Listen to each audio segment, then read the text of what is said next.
Bonjour mes amis, hier il y a eu un attentat sur les Champs-Élysées. Dans les 5 minutes après l'attentat, j'avais tweeté que l'auteur serait fiché S, connu des services de police, musulman sunnite. Elle était facile celle-là, il n'y a pas besoin d'avoir une boule de cristal ou d'avoir fait Saint-Cyr pour la sortir. Une demi-heure après, j'avais aussi tweeté son nom et sa photo. Ça a été après repris par toute la presse mondiale, la presse française et tout ça. Enfin, vous savez, j'aurais aimé avoir tort. J'aurais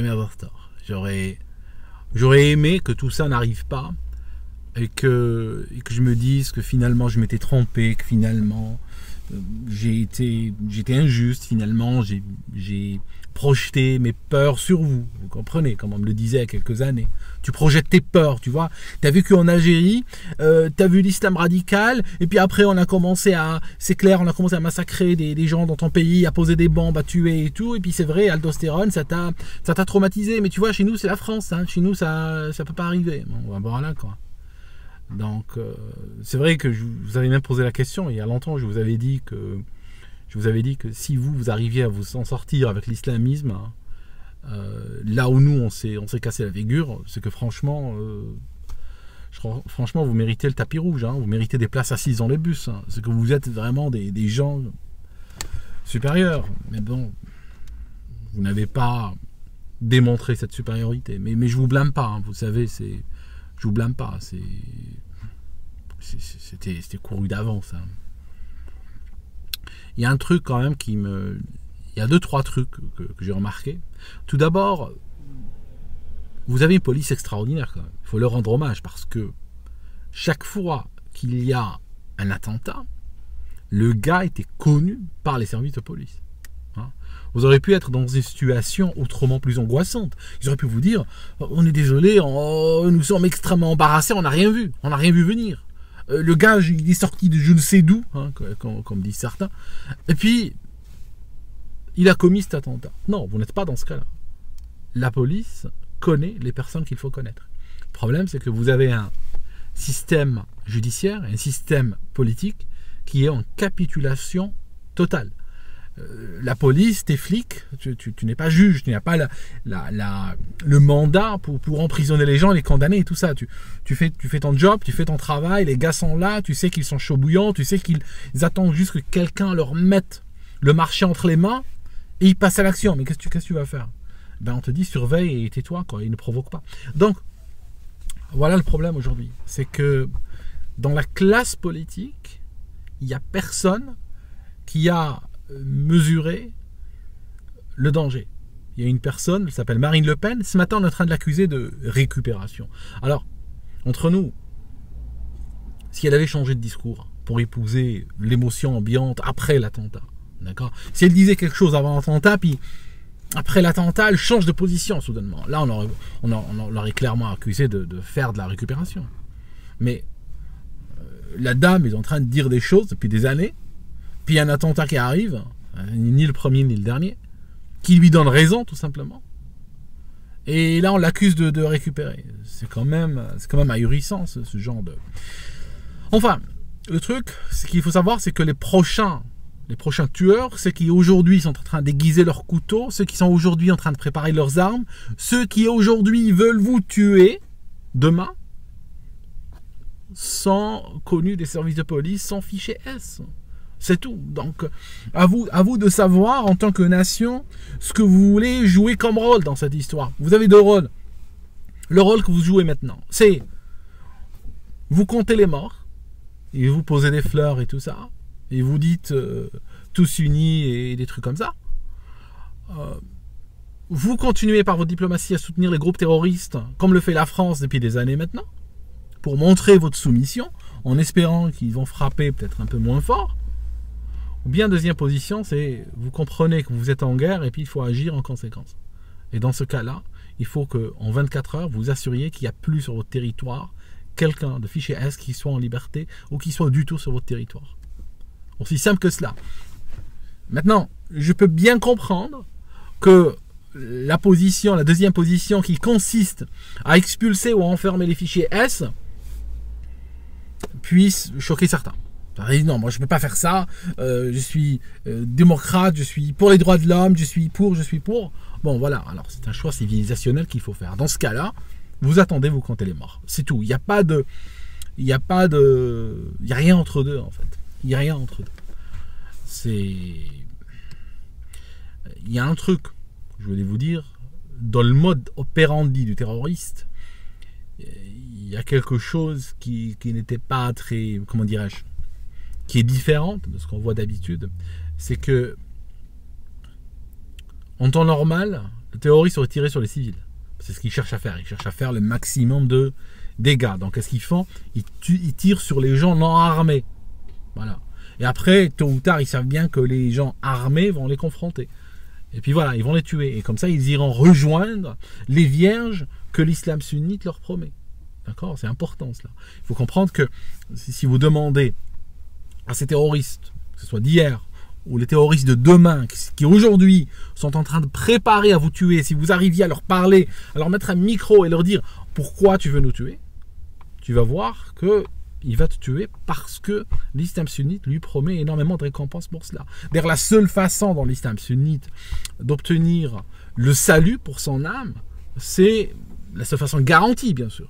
Ce n'est pas par la prière ou le ramadan ou des trucs comme ça, c'est en faisant le djihad. Ça c'est clair. Il y a plus de pages sur le djihad que des pages sur le ramadan dans la littérature de l'islam sunnite. Il y a des gens qui me reprochent d'utiliser le terme sunnite. Ils auraient bien aimé que je dise islam puis c'est tout. Non, c'est pas comme ça que ça marche. Je suis un spécialiste, d'accord.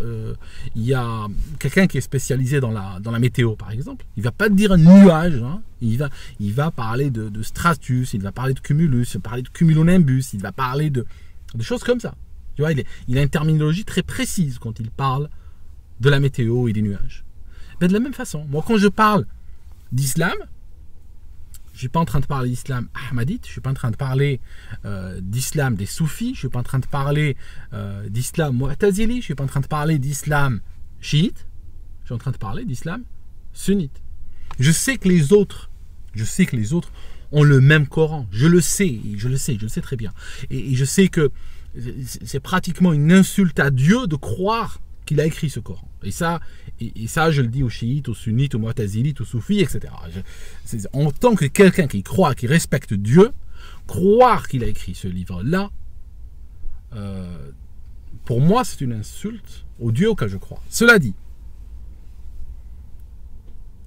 on n'est pas dans une lutte de doctrine. On n'est pas dans une lutte de religion. On est dans une lutte très spécifique contre le terrorisme et contre les doctrines qui encouragent le terrorisme. Et si tu n'arrives pas aujourd'hui, après 250 morts, à nommer clairement l'ennemi, à savoir c'est quoi ses motivations, à prévoir ses prochains coups en sachant exactement c'est quoi ses références, en sachant exactement comment il pense, ben, si tu ne l'as pas trouvé aujourd'hui, je ne sais pas, il te faudra peut-être 10 ou 20 fois plus de morts pour le trouver. Je ne sais pas, je ne l'espère pas. D'accord? Toi aussi, si tu continues comme ça, et que tu ne votes pas pour qui il faut, hein, il faut le dire aujourd'hui, je ne sais pas si on arrivera à régler le problème du terrorisme par le vote. Hein, je ne suis pas naïf non plus. Hein. Même si tu mets Marine Le Pen au pouvoir, elle chassera les fichiers. Est-ce qu'elle pourra la justice fera rentrer la moitié de l'autre côté, etc. Et puis les attentats vont continuer. Enfin, je suis obligé de le dire. Hein. Il faut être honnête hein, sur ces coups-ci. Hein. C'est pas. Sinon, c'est clair qu'on tombe dans la récupération. Il faut être honnête. Hein. Je pense que le verre est profondément dans le fruit. D'autant plus que le gars en particulier, par exemple, ce terroriste d'hier, il est né en France. Hein. Il est né dans la Shell, je crois. Il est né en France. Tu vois ce que je veux dire? C'est pas évident ça, pas évident. Enfin, ce qui se passe, je vais vous dire.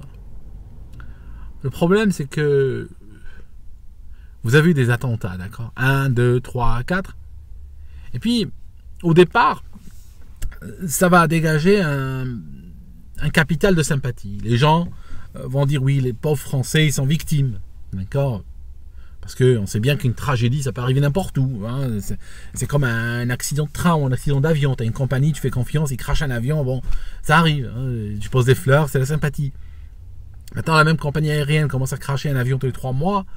Au bout d'un moment, tu décides de voyager avec d'autres. Hein. Même si tu as toujours la même sympathie, je dis, bon, je sais pas ce qui se passe chez eux, je sais pas si c'est leur faute ou pas, ou faute à pas de chance, ou je ne sais rien, moi, mais je ne voyage pas avec eux. Voilà ce qui se passe.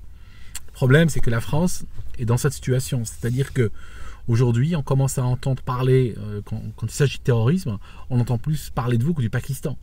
De sorte que, à la fin, tu prends les Champs-Élysées, ça attire quand même, ça brasse une économie énorme. Les gens, ils viennent pas, je ne sais pas d'où, ils viennent pas des États-Unis, du Japon, du Moyen-Orient, acheter des sacs à 4000 $ à crédit, pour finalement se faire flinguer par des crétins au cul de 80 qui veulent aller sauter de la Vierge divine. Je suis désolé, je veux dire, les gars. Je suis désolé, au bout d'un moment, il faut quand même dire les choses. Hein. J'ai coupé au montage, celle-là. Tu peux pas dire un truc pareil. Enfin, j'ai dit pire, quand même. Vous comprenez, le truc, c'est que il y a le prix de l'attentat. D'abord, les vies humaines qui ont été prises hier. Je sais qu'il y a un flic qui est mort. Je sais qu'il y a un autre entre la vie et la mort. J'ai entendu parler qu'une passante a été blessée. Ça, c'est des dégâts. Au niveau, je pense que au niveau personnel, pour les familles de ces gens, c'est ceux-là qui vont avoir une photo sur une cheminée, qui vont pleurer pendant les 20 prochaines années. Par contre, en tant que nation, vous allez devoir dépenser des parties croissantes de votre PIB en sécurité. Et tout cela, ça va être des hôpitaux qui ne vont pas se construire, des écoles qui ne vont pas se rénover, des routes qui ne vont pas se tracer, des réalisations collectives qui ne vont pas se faire parce que l'argent n'a pas le don d'ubiquité. Tu peux pas dépenser l'argent juste pour rester en vie et en même temps le dépenser pour te développer, tu comprends? Une perte d'image aussi, hein, comme je viens de dire. Hein. Il va falloir trouver des acheteurs après pour vos sacs à 4000 € pièce. Hein. Parce que quand même, hein, quand on vient claquer une carte American Express, c'est pas pour se faire canarder l'AK-47. À propos d'AK-47, il y a une dame hier, elle disait: oui, on a cru que c'était des pétards, on était sur les Champs-Élysées, on a cru que c'était des pétards. Je pense qu'après 6 attentats quand même en France, tout Français moyen devrait quand même savoir reconnaître le bruit d'un AK-47. Pourquoi? Parce que parmi toutes les armes qui existent, c'est la plus courante, je pense, c'est l'arme la plus fabriquée au monde. Hein. Tous les tiers-mondistes, les terroristes utilisent et tout ça. Vos banlieues en regorgent. Mais c'est une arme qui a un bruit très caractéristique quand elle t'allume. Elle a un bruit très caractéristique. Entre 1000, tu l'entends. Ça fait un petit peu... je me rappelle en Algérie, c'était très caractéristique le bruit de l'AK-47. Ça fait un petit peu comme une planche, comme une sorte de planche qu'on plaquerait sur de l'eau, tu vois, et un bruit très caractéristique. Je sais pas pourquoi, parce que peut-être le canon est un peu cassé vers l'avant. Il y a un morceau qui est exprès enlevé du bout du canon. Donc c'est vrai que malheureusement aujourd'hui, avec les choix que vous avez fait durant les 40 dernières années, il va falloir commencer à vous habituer à ces choses-là. Hein, d'accord, tu es quelque part en France. Ça canarde, il ne faut pas que tu prennes ça pour une pétarde de moto ou un feu d'artifice ou autre. Il faut vraiment que tu saches très tôt ce qui est en train de se passer. Parce que ça te donnera peut-être 30 secondes, 10 minutes d'avance et qui fera peut-être des fois la différence entre la vie et la mort. Je peux vous dire, même ici en Angleterre, je marchais l'autre jour sur une rue piétonne et j'ai suivi un chemin que je ne suis pas d'habitude. Et quand je me suis arrêté, je me suis retourné, j'ai remarqué un truc, que j'avais suivi un chemin qui longeait des gros pots de fleurs de plusieurs tonnes chacun. D'accord? Parce que, vous savez, les temps sont ce qu'ils sont. Il faut vous habituer. La vie avec le terrorisme, c'est pas quelque chose de conscient le plus souvent. Hein. Ça doit être inconscient. Ça doit devenir une seconde nature. Et voilà le problème. Quand ça devient une seconde nature, tu te pakistanises. Pardon pour les Pakistanais. Et le problème, c'est que tu vas plus être un pays aussi glamour qu'avant. Tu vas plus attirer un discours glamour, tu vas plus attirer l'économie, tu vas plus attirer le tourisme, tu vas le payer très cher en fait. C'est ça le truc. Alors, s'il s'agit de virer, je sais pas, 18 000 fichiers S, je veux dire, moi je l'aurais fait en une nuit, quoi. Sincèrement, je l'aurais fait en une nuit. dans le matin, j'aurais annoncé que il n'y a plus de fichiers S en France. Hier, on avait 18 000, aujourd'hui, il n'y en a pas. Voilà. C'est tout. Mais bon, maintenant, c'est vrai que ça choque. Hein, ça choque. C'est comme l'autre, Merkel. Merkel, elle a laissé son pays se faire envahir par des... Parce que elle pouvait pas protéger sa frontière, parce que les clashs entre la police des frontières et ses déplacés ou ses migrants ou autres, ça aurait donné une mauvaise image à la télé, c'est tout, vous comprenez. Donc c'est vrai que expulser 18 000 migrants, 18 000 fichiers S en une nuit, ça donne une mauvaise image à la télé. C'est vrai que vous préférez vos morts par terre. C'est vrai que des flics assassinés en plein état d'urgence dans une des artères les plus connues du monde, c'est vrai que ça va, c'est acceptable pour vous.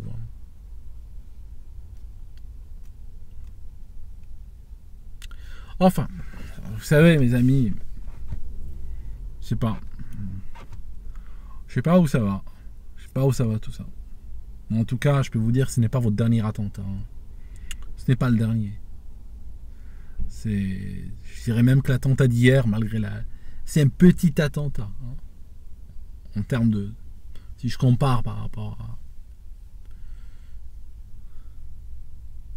Ok, je vous laisse et puis je rentre chez moi. Je vous souhaite un bon week-end et... Vous avez une occasion ce week-end de faire quelque chose. J'espère que vous allez vous réveiller, mais on verra. Hein. On en parle lundi.